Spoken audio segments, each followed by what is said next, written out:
Gabby Carter is an esthetician by trade, but an astrologer by passion. She works at Karma Studio in Stellarton, Nova Scotia, where she offers services such as manicures, waxing, and natal chart readings. I got a chance to sit down with Gabby, and she was kind enough to go through my chart with me. The rising sign is usually, like, you hear a lot of people say, it's like the mask you wear. So it's like your outer personality a little bit, and it's usually calculated based on where the sun is on the horizon at the time of your birth. So that's just like how it's calculated. But yeah, in terms of like what it means to you, it's like I said, it's essentially the mask you wear, and it also sets up like your whole system. So your rising sign is in Gemini. So Gemini is also the sign of like, it's like communication, like the communicator. It's ruled by Mercury, which is the planet of communication.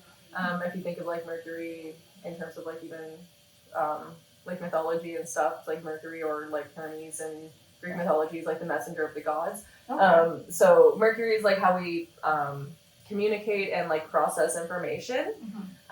But you do see a lot of like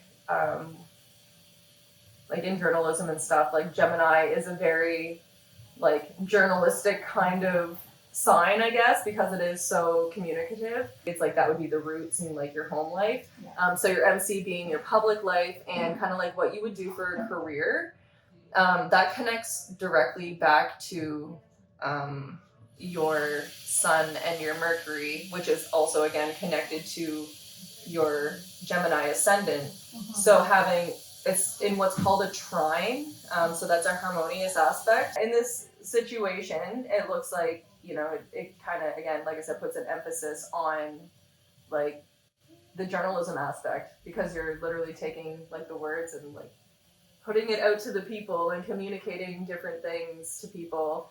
And like writing too, like writing, which is obviously a very crucial part of journalism, is like also within the realm of Gemini.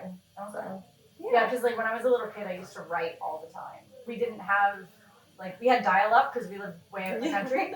So it was like either you played like Minesweeper on the computer, or like I was sitting there and like writing little stories that I would like pull out of my head. Right. In Gabby's words, reading astrology is like learning another language. The more you practice, the better you get. Like once you understand how to like read the charts, obviously, but it's like really that's just the hardest part of it, I think, is learning what each symbol represents and memorizing them.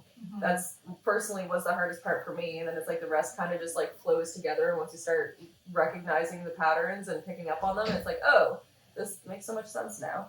Yeah, because there's a lot of symbols. I know from the small amount of time I spent with her, she opened my eyes to the world of astrology. With SaltWire, I'm Sarah Jordan.